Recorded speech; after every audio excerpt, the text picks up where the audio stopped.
The fact that Chelsea have so many players in each position, with each player having a completely different playstyle, I think will be the biggest challenge for Maresca. Alright, so let's address those challenges. Hey everyone and welcome back to the sports section. So as promised, let's talk about what is perceived as the weakness for Enzo Maresca's system. Of course, we have not seen him and Chelsea play for 1 second at the time of making this video. So these are just assumptions based on what we've seen from him at Leicester City, plus what we know of Chelsea right now with the current crop of players. Now, Football Meta, an incredible channel, by the way, link will be down in the description below. This is not sponsored in any way, this is just me reacting to his video since he's talking about Chelsea, he's talking about Enzo Maresca. I find these videos extremely interesting, so here's my counter argument plus adding my own opinion on his own. So he started off by asking two questions. One, does Maresca have the right players to make the system work? And two, can he adapt his philosophy to address Chelsea's immediate needs?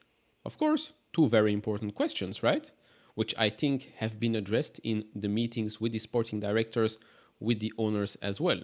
I mean, you're not giving a 5-year contract to a Chelsea coach if those questions weren't answered, if he did not show them clearly a path forward with the current crop of players.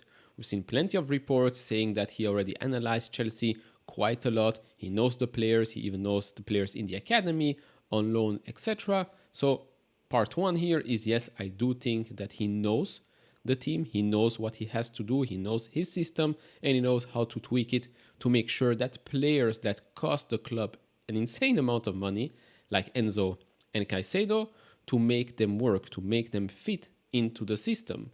Now, does that mean that they will always be playing? Probably not. Does that mean that we're not going to buy new players or sell players that are currently playing? Probably, as you've noticed on this channel, we talk each and every day about transfers, so definitely some players are going to come in, some players are going to go out. Now, he starts by talking about the Maresca system. He explains it into 3 steps, step 1, step 2, step 3, positional play. Now, with regards to positional play, of course, we've talked about Enzo Maresca's system already on the channel. That video will be in the top right corner. So he shows us here a start, a 4-3-3. Sometimes, not always, he did play 4-2-3-1 as discussed previously.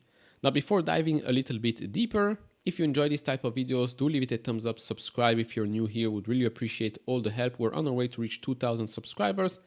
Let's try and reach 10,000 subscribers by the end of the year. I think it could be feasible. Of course, if you have any comments, questions, do let me know down in the comment section below. Thank you very much for all the support. So he starts off with explaining step 1. So step 1 obviously is the start of an attack, of a play, starting from the goalkeeper. Now we know, playing 4-3-3, we know what happens next, the inverted fullback, but that's already in another step. So first up, you start your attack, your play from the goalkeeper, whether it's the goalkeeper that has the ball or one of the center backs. Now, one of the center backs comes extremely close to the goalkeeper. You have a second center midfielder joining in pretty close to the box, and then you have the fullbacks hugging the lines. Why is that? Well, it's to create spaces. It's going to be quite important, especially moving into step number 2. But before moving into step number 2, it is also now very important to know that you need to have skillful players, because these types of movements cannot happen with players that have a bad first touch, which is also why we are talking about maybe getting a new goalkeeper, or probably that's the reason why we are not going to sell someone like Robert Sanchez, because I do think that Chelsea bought Robert Sanchez because he's better on the ball than what we had at the club, which was probably Petrovic. But overall, in my opinion, this is just personal opinion, I think overall Petrovic is a better goalkeeper. Anyways, moving into step number 2. Now this is where things get a little bit more complicated and a little bit more specific to Enzo Maresca's system. Why is that? Well, because you have suddenly the inverted fullback. So in his case at Leicester, it's Pereira joining the midfield, and then you have Fas being basically a right back, the goalkeeper joining in the back line. So basically you're transforming your back four to a back four, but not really a back four since your goalkeeper has joined in, and your fullback is now an inverted fullback and has joined the midfield. Now that also means that one of the center mids is now joining the attacking line as well. Again, this is all about creating spaces, because if the opposition puts pressure on your back line, then you've got more space in the middle of the park. If they're not putting pressure on your back line, then you've got more spaces, more room to push forward and play more aggressively. Plus, you're also playing 11 against 10 since the goalkeeper has joined in that back four. Extremely important, of course, you need smart players and players that can move with the ball quite fluently. Moving on to step number 3, this is already a more advanced step in the game. We've talked about that. This is a step where you can clearly see left back, center back, a back three, where the fullback, again, Pereira already in the midfield position, inverted fullback. Why is that important? Because you want to control that zone. It's basically a 4 against 2. And let's say the opposition drops in a little bit, so their attacking players drop in, so it's 4 against 4. Then what happens? In this case, Jamie Vardy, or in our case, that could be Nicholas Jackson, joins in to the middle, well, drops in a little bit, so it's again 5 against 4. You dominate those areas, which means that you can start creating spaces, whether it's on the left or on the right. And then if you're lucky, you can even do it through the middle.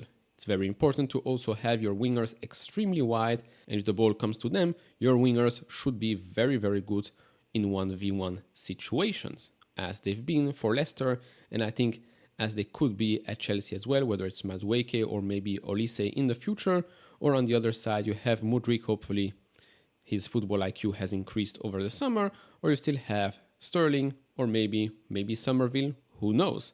But that's basically the importance of those plays, the importance of the positioning and the 3 steps. Now, as I said, I've covered Maresca's system before. That video will be in the top right corner. Then he goes into the next stage and basically, which I agree with him, comparing, of course, Pep Guardiola, Arteta, their style of play resembling Maresca's style, or Maresca's style of play resembling Pep, which of course Arteta has learned from him, Maresca has learned from him as well. But their system has worked. Of course, Arteta, it took time until Arsenal clicked, took a couple of years and took a couple of transfer windows as well. But it is working right now because the system is not changing. The players, the lineups usually don't change either. It's basically always the same starting 11. Maybe sometimes 1 or 2 players change here and there, but the basics, the pillars are always the same. With regards to Chelsea, especially last season, Pochettino was always changing the lineup. Of course, he was forced to, because each and every week we had players injured. So that's an argument that, yeah, okay, he can make, but I don't think it's a fair one. Yes, it's true that in the later stages of the season, we played much better. We lost 1 game in 14 or something like that. But overall, I don't think it's fair to judge what happened last season. Lots of players went out, lots of players, new players came in, inexperienced players as well, plus plenty of injuries.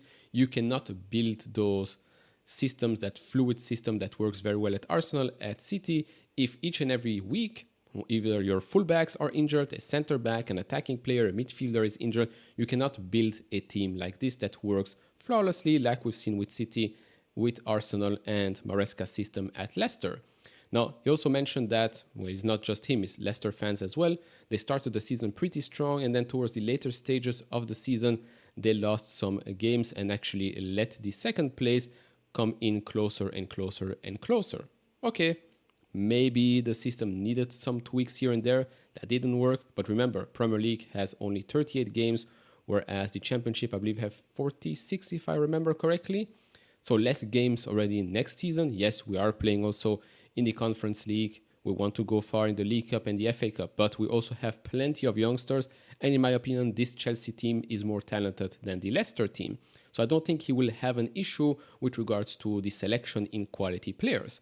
Which goes into the next point I want to touch on that he mentioned in his video, is the fact that if you look at Leicester, City and Arsenal, they have their key men, right?